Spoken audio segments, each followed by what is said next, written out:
మన తండ్రి అయిన దేవుని నుండి ప్రభువైన యేసుక్రీస్తు నుండి కృపయు సమాధానము మీకు కలుగును గాక. ఆమేన్. దయచేసి కూర్చుందాం. సెక్సాగసీమ ఆదివార సాయంకాల ఆరాధనకు చేరి వచ్చిన మీకు ప్రభు నామమున శుభములు, వందనాలు తెలియజేస్తూ ఉన్నాను. నేటి ఆరాధనకై మన ముందున్నటువంటి లేఖన భాగాలు యెషయా గ్రంథము 55వ అధ్యాయము 10 నుంచి 13 వచనాలు. పత్రిక పాఠము తిమోతికి పౌలు భక్తుడు రాసిన 2వ పత్రిక 3వ అధ్యాయం 10వ వచనం మొదలు 4వ అధ్యాయం 5వ వచనం వరకు గల భాగాలు. సువార్త పాఠము మార్కు సువార్త 4వ అధ్యాయం 26 నుంచి 32 వచనాలు. పోయిన వారం మనము తలాంతుల ఉపమానాన్ని అధ్యయనం చేశాం. తలాంతుల ఉపమానము మనము ఆలోచన చేస్తూ ఉన్నప్పుడు దేవునితో సహవాసం, ఉపమానములో యజమానుని యొక్క పనివారికి మధ్య ఉన్న సహవాస సంబంధం ఎంత ప్రాముఖ్యమైనదో అందులో నుంచి కొన్ని కఠినమైన విషయాలు ఆలోచిస్తే అవి కొద్దిగా కఠినమైన సంగతులే. ఎందుకంటే బాధ్యతను తెలియచేస్తూ ఉన్నాయి. సేవకుడు తలాంతులను పొందుకున్నాడు. ఒక వ్యక్తి 5 తలాంతులు, మరొక వ్యక్తి 2 తలాంతులు, ఇంకొక వ్యక్తి 1 తలాంతు పొందుకున్నాడు.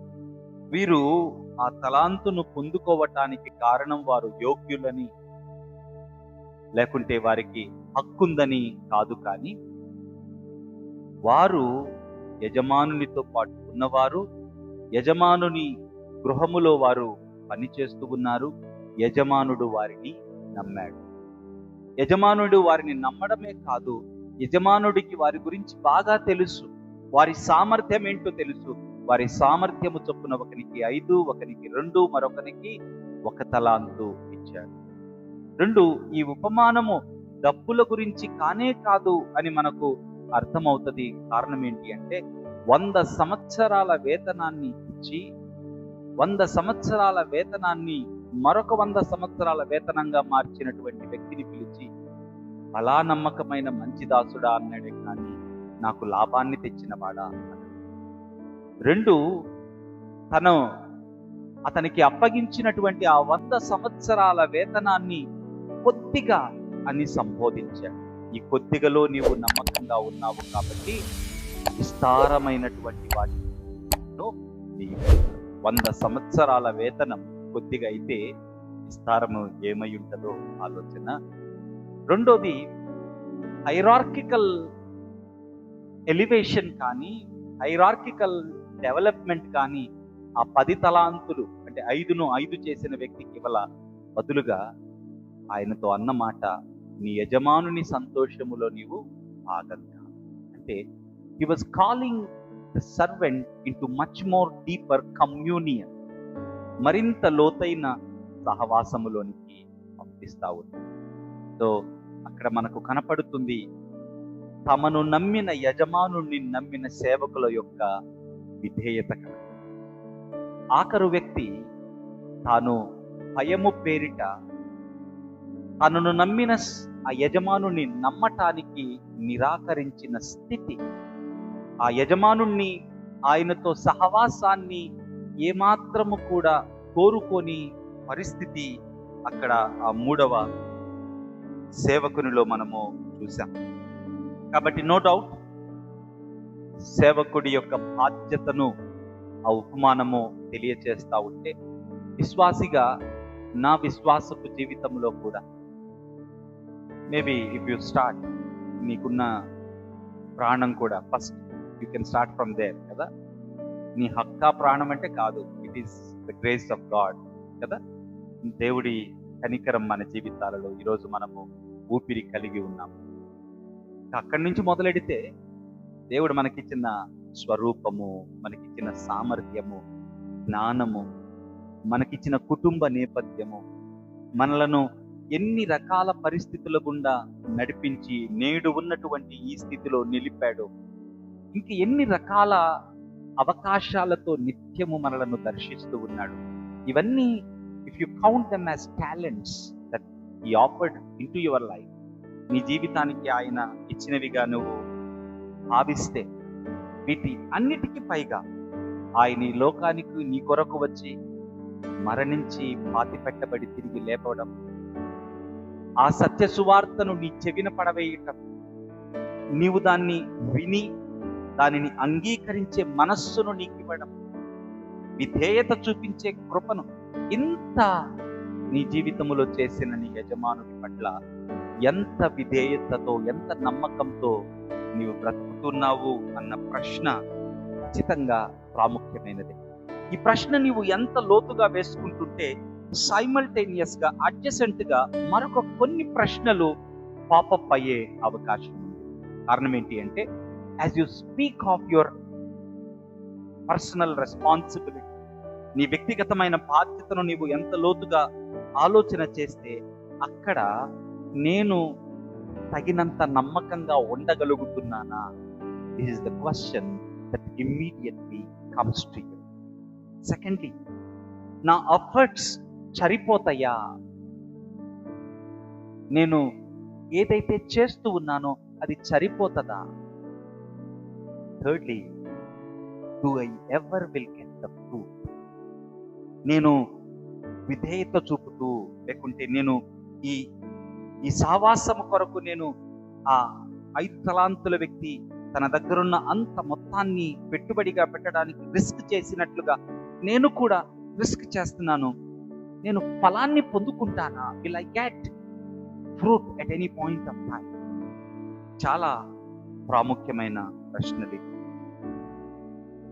ఇవి ప్రాముఖ్యమైన ప్రశ్నలు కాబట్టి ఈరోజు సెక్సా గసీమా ఆదివార ఆరాధనలో ఆ ప్రశ్నలకు జవాబిచ్చే రీతిగా దేవుడు తన వాక్యాన్ని మన ముందుకు తీసుకొని వస్తూ ఉన్నాడు. ఈరోజు మనం వినబోయే వాక్యం మన బాధ్యత యొక్క తీక్షణతను ఏమాత్రం తగ్గించదు, కానీ ఆ బాధ్యత యొక్క తీక్షణతను మనము ఆలోచిస్తూ ఉన్న కొలది మనలో పుట్టే భయాలకు తగు జవాబును మాత్రం ఖచ్చితంగా ఈ దేవుని వాక్యం మనకు అందిస్తూ ఉంది. So before I start anything further, మీకు ఇంకా ఏదైనా నేను మాట్లాడి మీ ముందుకు నేను తీసుకురాకముందు ఒక విషయాన్ని నేను మీతో చెప్పాలి. ఎప్పుడూ కూడా ఫలితాలను దేవుని వాక్యం మిమ్మల్ని అడగదు. Never ever God's word as profit or fruit from your life. మీ జీవితంలో రిజల్ట్ ఏది అని ఏ రోజు కూడా మిమ్మల్ని దేవుని వాక్యం అడగదు. బట్ మీకు ఒక విషయాన్ని జ్ఞాపకం చేస్తాను. దేవుని వాక్యం అలా అడగదు, కానీ మీరు మాత్రం అదే మనస్సులో పెట్టుకొని దేవునికి దూరం అవుతూ ఉంది. మరి దేవుడు ఏమడుగుతాడు? మీరు ఎంత ఫలించారో చూపించండి అని అడగడు. దేవుడు అడిగే ప్రశ్న ఏంటి అంటే, నీవు ఎంత నమ్మకంగా ఉన్నావో చెప్పు. What's your faithfulness? ఈ మూమెంట్ ఆఫ్ టైంలో వాట్స్ యువర్ ఫెయిత్ఫుల్నెస్? ఈ రాత్రి నువ్వు పడుకునేటప్పుడు what's your faithfulness? How true or you to your own self? దేవుని అందుకే ఏ నాటి కీడు ఆ నాటికి చాలును అన్న మాట చాలా పర్ఫెక్ట్ ఇన్ క్రిస్టియన్ థియాలజీ. నేడైనను రేపైనను ఒకానొక పట్టణమునకు వెళ్ళి లాభము సంపాదించుకుందుమను అను త్వరలారా రేపేమి సంభవిస్తుందో నీకు తెలియదు. కాబట్టి ఏం చేయాలి? దేవుని చిత్తమైతే ఈ రోజు బ్రతికి ఉండి నేను ఇది చేస్తాను. అంత అది మన లిమిటేషన్. అది మన లిమిటేషన్ అయినప్పుడు మనకు దేవుడు వేసే ప్రశ్న ఏంటి? నువ్వు ఎంత సంపాదించావు, ఏది రిజల్ట్ అని అడగడు. ఎన్ని మార్కులు వచ్చాయి, ఎంత ఇది చేసావు అని అడగడు ఆయన. How faithful are you to your life? మరి నీ పర్సనల్ లైఫ్ని, నీ ఫ్యామిలీ లైఫ్ని, నీ జాబ్ ఫ్రంట్ని, నీ రిలేషన్స్ని, every area and every nook and corner of your life is question in terms of faithfulness, not in terms of profitability. ఫలాన్ని బట్టి కాదు, ఎంత నమ్మకంగా నువ్వు ఉన్నావు అన్న దాన్ని బట్టి క్వశ్చన్ చేస్తాను. కాబట్టి let us get into the text. ఈరోజు ఉన్నటువంటి లేఖన భాగం సువార్త పాఠంలోనికి వెళ్తాం. సువార్త పాఠంలో మార్కు సువార్త 4వ అధ్యాయం 26 నుంచి 32 వచనాలు మీరు చూస్తే అక్కడ దేవుని రాజ్యము ఎలా విస్తరిస్తుందో, ఎలా ఎదుగుతుందో, ఎలా ఫలిస్తుందో చెప్తూ ఉన్నాయి. 2 ఉపమానాలు ఆ 26వ వచనం నుంచి 32వ వచనం వరకు గల భాగంలో 2 ఉపమానాలు ఉన్నాయి. ఒకటి మొలకెత్తే విత్తనము ఉపమానం ఒకటి, 2 ఆవగింజ ఉపమానము. జాగ్రత్తగా మీరు ఆలోచన చేస్తే చాలా చిన్న ఉపమానాలు చక్కగా దేవుడు పరలోక సత్యాలను ఎంత చక్కగా పొందుపరిచాడో చూడండి. మరియు ఒక మనుష్యుడు భూమిలో విత్తనములు చల్లి, అంతే, దట్స్ ద యాక్షన్. నెక్స్ట్ ఏంటి? రాత్రింబగళ్ళు నిద్రపోవు మేల్కొనుచు ఉండగా వానికి తెలియని రీతిగా ఆ విత్తనము మొలచి పెరిగినట్లే దేవుని రాజ్యము ఉన్నది. దేవుని రాజ్యం ఎలా ఉంది అంట? ఒక మనిషి వెళ్ళి విత్తనాన్ని విత్తాడు, తర్వాత పండుకున్నాడు, తిరిగి లేచాడు. ఆ విత్తనము ఎలా మొలకెత్తుతుందో ఆ మనిషికి తెలియదు. అలాగే దేవుని రాజ్యము ఉన్నది అని మాట్లాడుతూ ఉన్నాడు. ఇక్కడ ఏమి వింతలు కనపడవు, సర్ప్రైజెస్ ఏమి ఉండవు. ఎందుకు? విత్తనాన్ని తీసుకొని వెళ్ళాడు, నాటాడు, పండుకున్నాడు, లేచాడు. That's what is normal life. అంటే పండుకొని లేవటం అనేది cycle of normal life, routine. ఏమి సర్ప్రైజెస్ కానీ సూపర్ న్యాచురల్ రెల్మ్ కానీ ఏం మాట్లాడట్లేదు అక్కడ. వెరీ న్యాచురల్ లైఫ్ గురించి ఏం పని చేస్తున్నాడు ఇక్కడ? ఆ వ్యవసాయకుడు, ఫార్మర్ చేస్తున్న పని ఏంటి? విత్తనాన్ని విత్తడం మాత్రమే. విత్తనాన్ని విత్తాక రోజు రాత్రి వెళ్ళిపోయి, లేకుంటే పొద్దున్నే నాకు పొద్దు ఉగ్గింది కాక, లేకుంటే నాకు తెల్లారింది కనుక నేను పొద్దున్నే వెళ్ళిపోయాను, పని చేస్తాను అని చెప్పి సంకలు కొట్టుకుంటే ఆ నాటిన విత్తనాన్ని తవ్వి ఎంత వచ్చింది ఇది అని చూసి మళ్ళా కప్పెట్టి చేస్తాడు. అలాగా ఇంకా ఏమైనా తాను చెయ్యటానికి అవకాశం ఉన్నదా?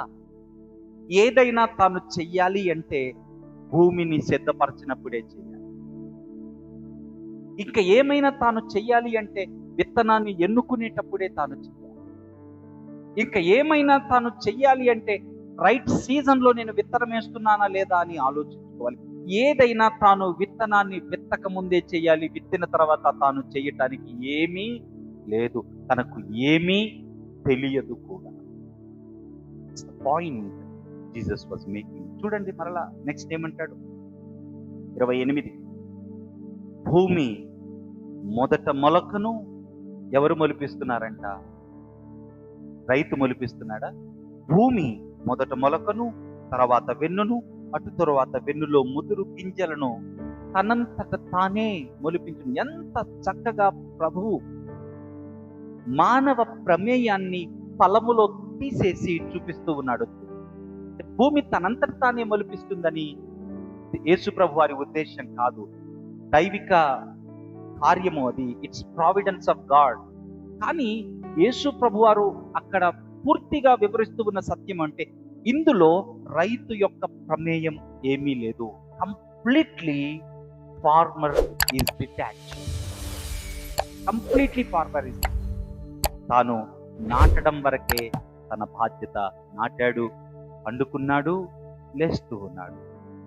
దాని కాలములో దాని ప్రాసెస్లో అది మొలకెత్తింది, మొక్కగా మొలిచింది, వెన్నును పుట్టించింది, వెన్నులో అనేక గింజలను మొలకెత్తింది.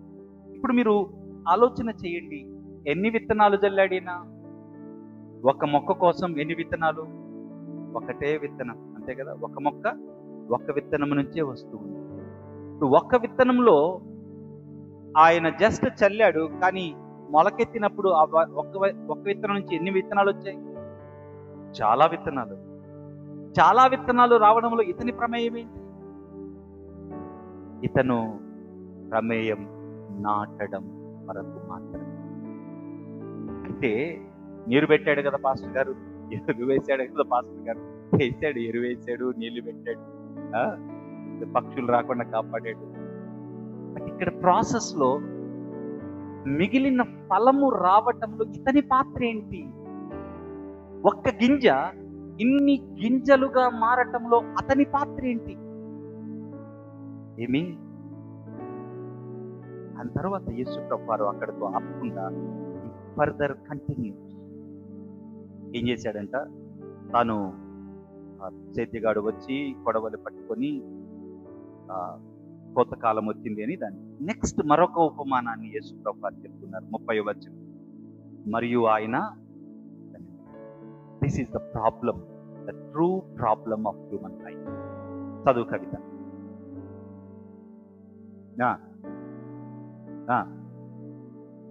అక్కడ ఏమన్నాడు? దేవుని రాజ్యము ఎట్లు పోల్చెదము. ఇంకా అక్కడ ఇదే స్టేట్మెంట్ ని 2 సార్లు మాట్లాడుతున్నాడు. ఫస్ట్ ఏమంటున్నాడు?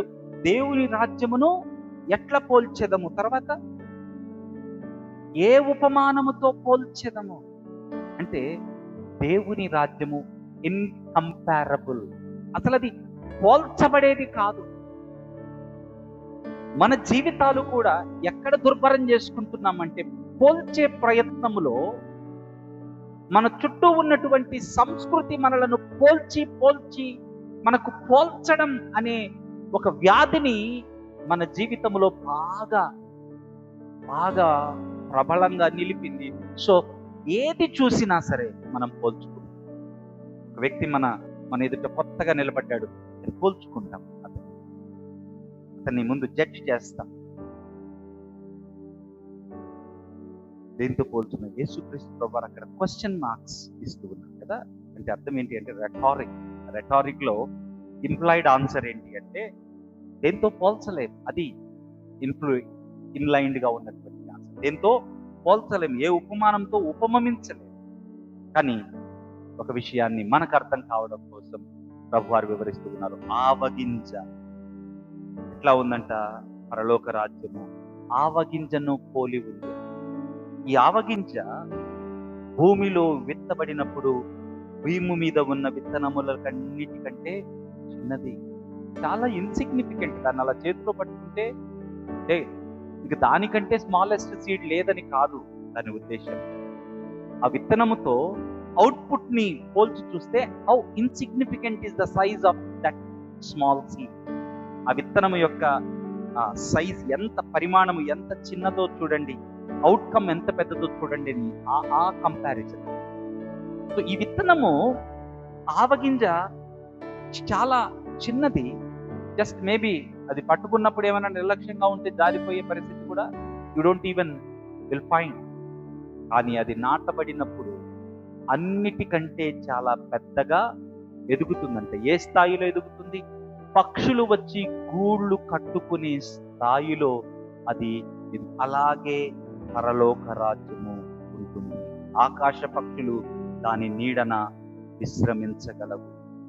అంటే ఏం చెప్తూ ఉన్నాడు ప్రభువారు ఇక్కడ అంటే రైతు పని ఒకటే, నమ్మకంగా విత్తడం మాత్రం, దానిని మొలకెత్తించడం ఆయన పని.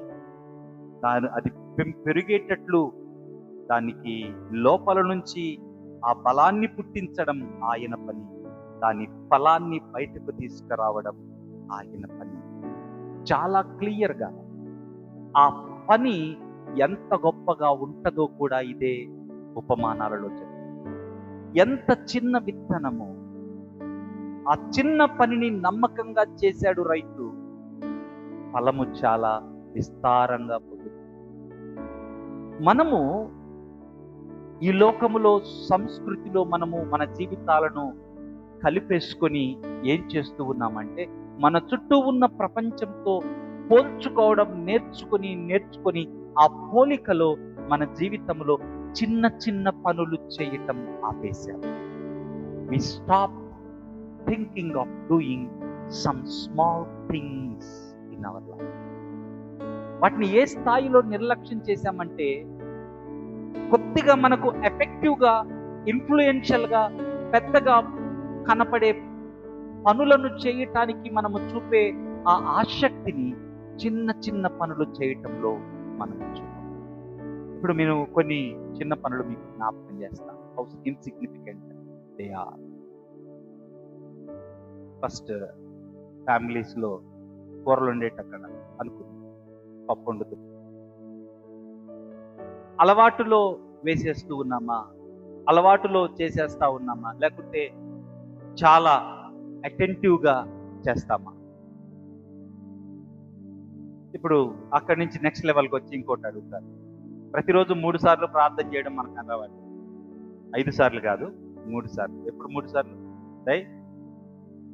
Breakfast, lunch, dinner. 3 సార్లు ప్రార్థన చేస్తాం. ఏమని చేస్తాం 3 సార్లు ప్రార్థన? నిజంగా ఒక్కోసారి సగం ముద్ద నోట్లోకి వెళ్ళిపోయింటుంది. ఇలా నవ్వుతూ ఉంటుంది చాలాసార్లు. నా నోట్లోకి ముద్ద వెళ్ళిపోయి ఉంటుంది, టక్కన గుర్తొస్తుంది నేను ప్రార్థన చేసుకోలేదు కదా అని. అప్పుడు నోరు ఇట్లా మూసుకొని, కళ్ళు మూసుకొని ప్రార్థన. ఎందుకు ప్రార్థన చేస్తున్నాను? ఆచారం అయిపోయింది, అది అలవాటు అయిపోయింది. అది చెయ్యకుండా తింటే ఏదో గిల్ట్ అంతే. It's not because I'm breaking my relation with my saviour. అది కాదు నా పాయింట్. అక్కడ నాకు ఒక అలవాటు ఉంది, మధ్యాహ్నం భోజనం చేసేటప్పుడు కళ్ళు మూసుకొని 4 మాటలు ఉచ్చరించడం. అది నేను చెయ్యకపోయేసరికి I feel something is not okay. So I deliberately stop biting the food inside. I start praying. Am I faithful there? Am I faithful in doing that small thing in faithful manner? ఇక ఇలాగ మీరు ఆలోచించుకుంటూ పోతే మీకు ఇవ్వబడిన jobs, are you faithful in that particular 8 hours of your time?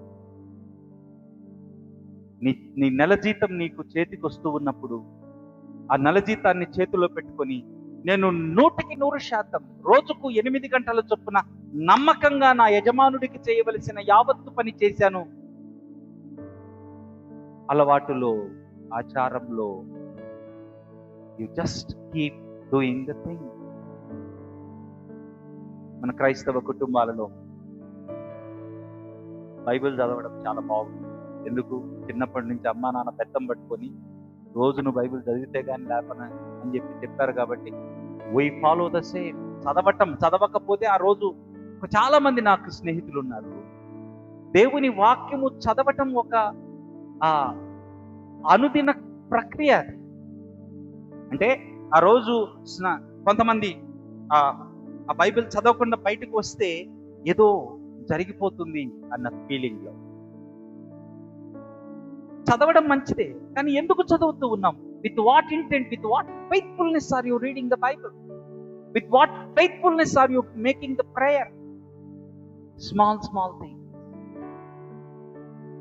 కానీ ఆ చిన్న పనులు చేయటంలో మనము కనపరిచే ఆసక్తి ఎంత ఉత్తమమైన రిజల్ట్ ఇస్తుంది అంటే ఆ ఆవగింజ అంత పెద్ద చెట్టుగా మారటానికి.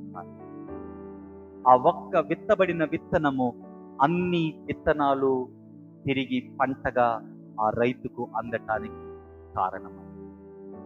ఈరోజు నీ ఆత్మీయ జీవితంలో నీకు ఎన్నో ప్రశ్నలు ఉన్నాయి, ఎన్నో అపజయాలు ఉన్నాయి. వాటన్నిటిలో పదే వాటిని ప్రక్కకు పెట్టి అడుగులు ముందుకు వేసుకుంటూ వెళ్ళిపో. ఎప్పుడైనా నీ జీవితంలో did I do faithfully this thing? Did I do this thing continuously? మానక ఈ పనిని నేను చేయగలుగుతూ ఉన్నానా అనే ప్రశ్న వేసుకోగలుగుతూ ఉన్నాను. We fail. రాత్రి పడుకున్నాడు, తిరిగి లేచాడు. It's a continuous act of life. ఆ చిన్న పనులను నమ్మకంగా మనం ఎంతగా మనల్ని మనం భ్రమపరుచుకుంటామంటే ఏదో సిగ్నిఫికెంట్ థింగ్ చేస్తేనే మన జీవితంలో సక్సెస్ అనే ఒక భ్రమలో బ్రతుకుతూ ఉంటాం. అయితే యేసుక్రీస్తు ప్రభువారు ఈ ఉపమానము ద్వారా ఎంత చిన్న పనైనా సరే నమ్మకంగా నీవు చేయటానికి మనసు పెట్టి ఆ మొమెంట్ని నీవు బ్రతకగలిగితే, అది కూడా నీ రక్షకుడితో నీకున్న రిలేషన్లో ఆ ఫెయిత్ఫుల్నెస్ని నువ్వు కంటిన్యూ చేస్తే అంటూ ఉన్నాడు, you will see greater result. గొప్ప ఫలితాన్ని మీరు చూస్తారు. కారణం, ఫలితం ఇచ్చేది ఆయన, ఫలితము నీవు కాదు.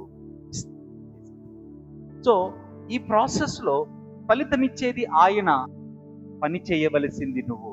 ఎంతకాలం చేయాలి పని? ఎంతకాలం చేయాలో తిమోతితో పౌలు చెప్తా ఉన్నాడు. 2వ పత్రిక 3వ అధ్యాయం 10వ వచనం నుంచి 4వ అధ్యాయం 5వ వచనంలో పౌలు తన ప్రవర్తన గురించి మాట్లాడుతూ, ఓ తిమోతి, నా బోధను, నా ప్రవర్తనను, నా ఉద్దేశాలను, నా విశ్వాసాన్ని, నా దీర్ఘశాంతాన్ని, నా ప్రేమను, నా ఓర్పును నీవు బాగా ఎరుగుదువు కదా. ఆ ఎరుగుదువు అన్న మాట చెప్పేటప్పుడు కొన్ని సంగతులు జ్ఞాపకం చేస్తున్నాడు. 11వ వచనంలో అంతియోకయ, ఇకోనియా, లుస్త్రా ఈ పట్టణాలలో నేను హింసించబడినప్పుడు, ఉపద్రవములో ఉన్నప్పుడు నువ్వు ఉన్నావు అప్పుడు నా దగ్గర. అంటే ఏదైతే దీర్ఘశాంతాన్ని గురించి, ప్రేమను గురించి, ఓర్పును గురించి, విశ్వాసాన్ని గురించి, అంతరంగంలో ఉద్దేశాల గురించి, నా ప్రవర్తన గురించి, నా బోధ గురించి నేను నీకు క్రొత్తగా సాక్ష్యం ఇవ్వక్కరలా. నీకు తెలుసు నా జీవితంలో ఏముందో. అంటే ఈ పత్రిక ఆల్మోస్ట్ ఇక తల నరకబోయేటప్పుడు రాసినటువంటి పత్రిక ఈ పత్రిక.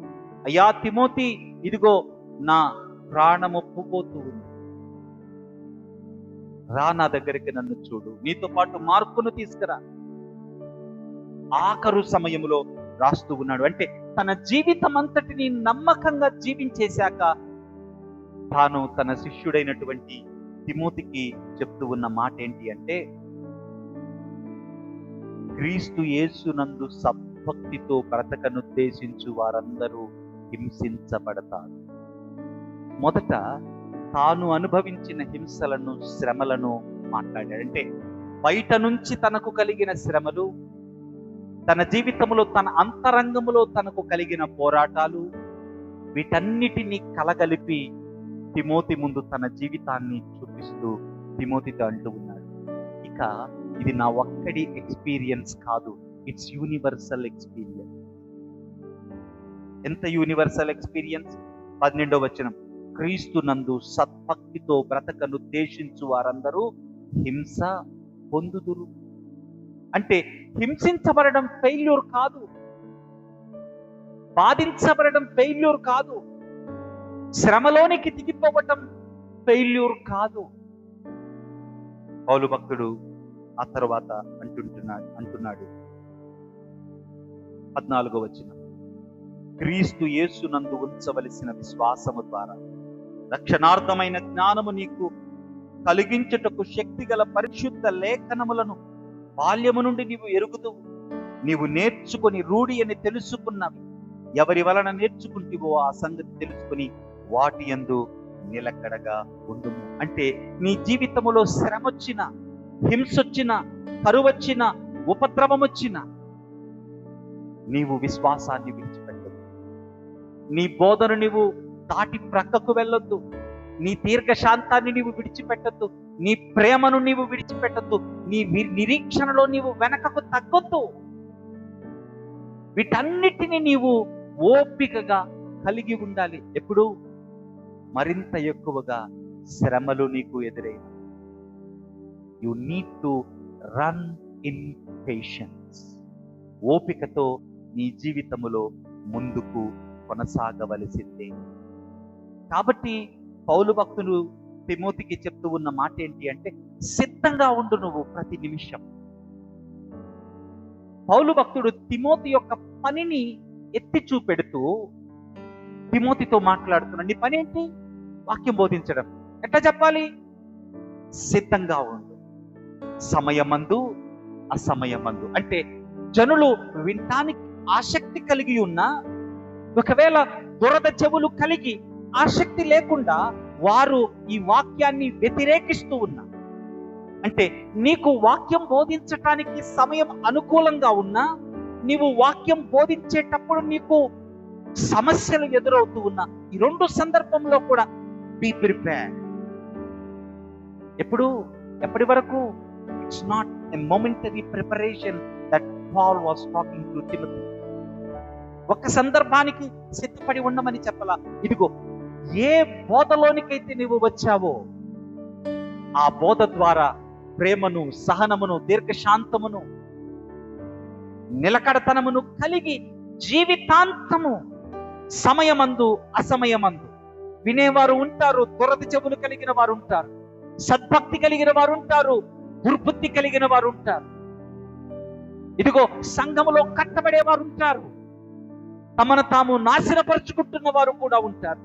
వీరందరి మధ్య నీ పనిని చేయటం ఆపవద్దు. ఎప్పుడు దాకా? నాలాగా చచ్చేంత వరకు. Till the moment you die. ఎప్పుడు దాకా రైతు విత్తాలి? చచ్చేంత దాకా రైతు విత్తుతూనే ఉండాలి, పంట కోస్తూనే ఉండాలి. కానీ ఫలాన్ని ఇచ్చేదెవరు? దేవుడు. మీకు నేను ప్రత్యేకంగా జ్ఞాపకం చేయక్కర్లా, చాలాసార్లు బైబిల్ స్టడీస్ ఎవరు రారు, ఒక్కడనే కూర్చొని వాక్యం చెప్పుకొని వెళ్ళిపోతాను. ఇంతకు ముందు అయితే I'm so happy you people do regularly come in the evening service. I really am thankful to you. There were times I just worshipped alone in this church in the evening time. ఎవరు వచ్చినా ఎవరు రాకపోయినా, even ఈ గోడలకు చెప్పవలసి వచ్చిన ఇదే తీక్షణతతో, ఇదే తీవ్రతతో, ఇదే పట్టుదలతో ఈ వాక్యాన్ని చెప్పిన వ్యక్తిని, చెప్తున్న వ్యక్తిని I stand firm in my commitment. That's what is Paul talking to Timothy. ఎంతవరకు చేయాలి నీ పని? జీవిత కాలము నమ్మకంగా నీ పని చేయాలి. ఈవెన్ ఒక వ్యక్తితో నేను మాట్లాడవలసి వస్తే వాక్యాన్ని నేను ఆలోచించకుండా, ఆ వ్యక్తి గురించి ప్రార్థించకుండా, ఆ వ్యక్తి గురించి నా మనస్సులో నేను మదన పడకుండా ఆ వ్యక్తితో నేను మాట్లాడను. Because I don't speak to you for temporary moment. I speak to you for eternal commitment, eternal impact. నేను మీతో మాట్లాడే ఏ మాట అయినా సరే మనల్ని నిత్యత్వములో మనం ఒకరిని ఒకరం ఎదుర్కోబోతున్నాం. You will face me in eternity. I will face you in eternity. Whatever the time I spend with you, that I should count for eternity. నమ్మకంగా జీవితకాలం పని చేయవలసిన బాధ్యత మనకి ఉన్నది.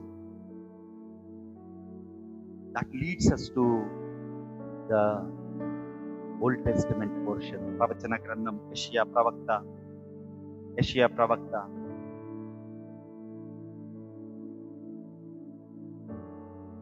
గ్రంథం 55వ అధ్యాయం 10 నుంచి 13 వచనాలలో తెలిపిన మాటలు మనకు జ్ఞాపకం చేస్తావు.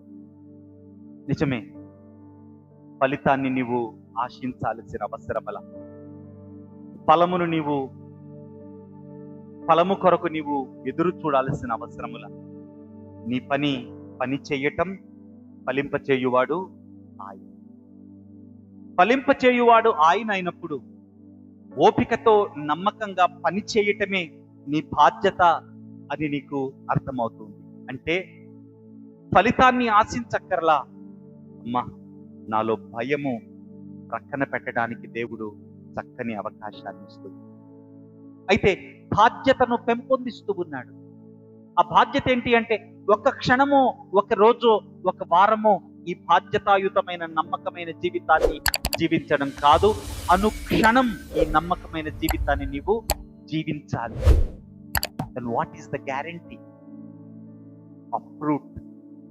Guarantee of fruit ఏంటి అంటే, యెషయా భక్తుడు 55వ అధ్యాయం 10వ వచనంలో అంటూ ఉన్నాడు, వర్షము, హిమము నీ దగ్గరకు వచ్చి దయాకర్ నేను రమ్మంటావా రావద్దంటావా అని పర్మిషన్ అడిగి రావయ్యి. They don't take your permission to come on to the earth. ఈ భూమి మీదకి రావటానికి మన పర్మిషన్ అడగవు. అవి వస్తాయి, వచ్చాక భూమిని తడిపి తీరతాయి. భూమిని తడిపాక అవి అలాగా మరలా తిరిగి వెనకకు వెళ్ళవు. అవి ఈ భూమి మీద పడ్డాక భూమి మీద ఉన్నటువంటి వాటి ఫలము కొరకు అది చేయవలసిన పనిని చేస్తూ ఉంది. అందుకే భూమిని తడిపి విత్తువానికి విత్తనమును భుజించువానికి ఆహారము కలుగుటకై అది చిగుర్చి వర్ధిల్లునట్లు చేయునో అలాగే నా నోటి నుండి వచ్చు వచనమును. గ్యారంటీ ఏంటి అంటే దేవుని వాక్యము గ్యారంటీ. నా నోటి నుండి వచ్చు మాట అది ఊరకనే బయలువెడలదు, వచ్చి అది మీ హృదయాలలో పడి అది కలిగించవలసిన మార్పును కలిగించి తీరుతుంది. That's the guarantee. గ్యారంటీ ఎక్కడుంది మనకు అంటే ఫలింప చేసే దేవునిలో. ఫలింప చేయటానికి మన ఎదుటిగా ఆయన మన చేతికి అందించినటువంటి వాక్యములో ఉంది.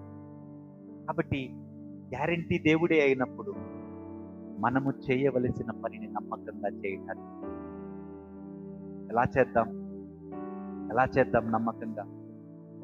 Let us start live today. రేపటి గురించిన భయంతో బ్రతకండి. నేను మీకు ఎంతో సంతోషంగా చెప్తున్నట్టున్నాను, కానీ I do have my own fears in my life. I do fight with my own fears in my life. నా జీవితంలో అనేక భయాలతో నేను పెనుగులాడుతూ ఉన్నాను. యట్ నా పనిని చేయటానికి నేను పూనుకుంటున్నాను. నా పనిని నాకు రక్షణనిచ్చిన రక్షకుని యొక్క సహవాసములో నమ్మకంగా చేయటానికి నేను పూనుకుంటున్నాను.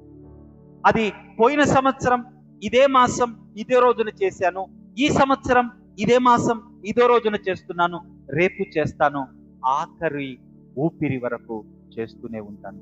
I don't look for the results. అని గ్యారంటీ ఏంటి?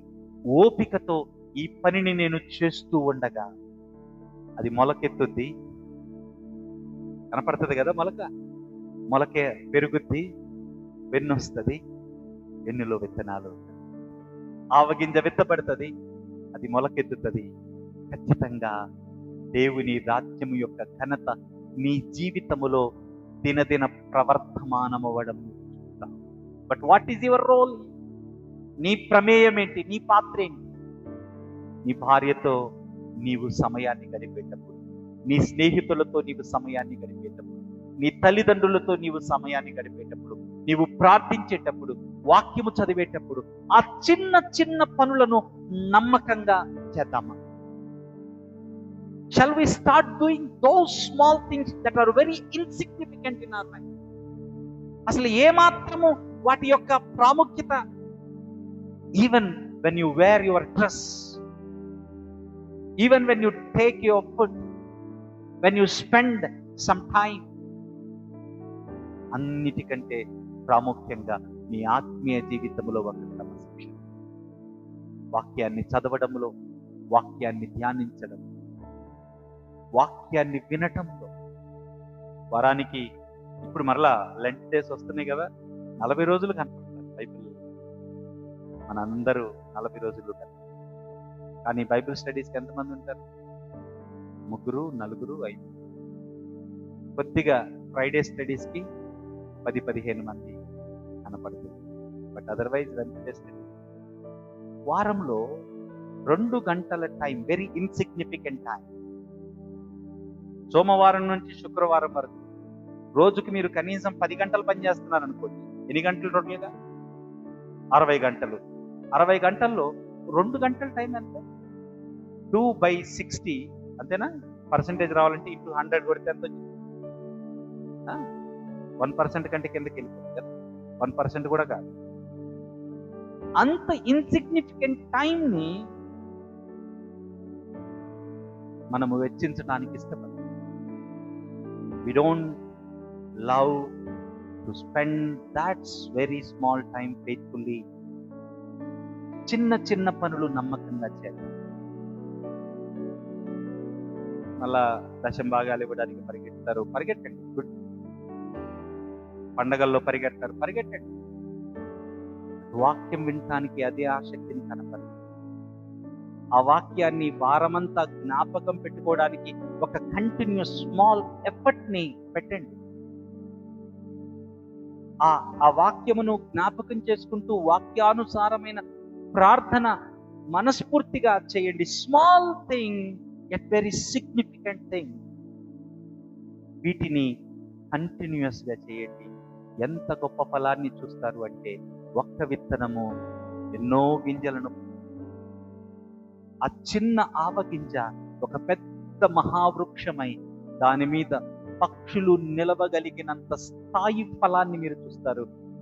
ఆ రోజు ఆ సేవకుడు యజమానుడి దగ్గరకు వచ్చినప్పుడు, ఈ కొంచెములో నీవు నమ్మకంగా ఉన్నావు, విస్తారమైన వాటి మీద నీవు నిలుతూ. ఎప్పుడైతే సెప్టువగసీమా మనలో బాధ్యతను ప్రశ్నించి భయము కలుగుతూ ఉండగా, సెక్సాగసీమ మన దగ్గరకు వచ్చి ఆ భయాన్ని తొలగించి ఫలింపును ఆయన ఇస్తాడు. నీ పని నమ్మకంగా పని చేస్తూనే ఉండు అని తెలియజేస్తూ ఉంటే, రానున్న వారం క్వింక్వాగ్వెసీమాలోకి మనం వెళ్ళాం. ఈ రాబోతూ ఉన్న వారం మన సిలువ దగ్గర తీసుకుంటుంది. ఈ కాలాన్నంతటినీ, అంటే సెప్టువగసీమా, సెక్సాగసీమా, క్వింక్వాగ్వెసీమా, ఇవన్నిటినీ కూడా సిలువ లెంట్కి ముందు కాలం, preparatory time for the Lent, pre Lenten period అంట. ఎందుకు అంటే, నీ జీవితములో సిలువ వైపు నీవు చూసి, cross that is very insignificant to the world. ఈ లోకానికి సిలువ వెర్రితనముగా ఉన్నది. వెర్రితనముగా ఉన్నదాన్ని నీ జీవితములో నీకు స్ఫూర్తిదాయకంగా లెంట్ కాలం మార్చబోతుంది. సో సెప్టువగసీమా నీ బాధ్యతను తెలియజేస్తుంది. సెక్సాగసీమా నమ్మకంగా నీ బాధ్యతలో ఫలితాన్ని ఆశించకుండా నీవు బ్రతుకుతా సిలువ దగ్గరకు రా. సిలువ నీ జీవితాన్ని ట్రాన్స్ఫార్మ్ చేస్తుంది. This is going to be there. దేవుని కనికరము, దేవుని కృప మిమ్మల్ని దీవించును. సమస్త జ్ఞానముకు మించిన దేవుని సమాధానం యేసు క్రీస్తు వలన మీ హృదయములకు తలంపులకును కావలియుండును గాక. ఆమేన్. దయచేసి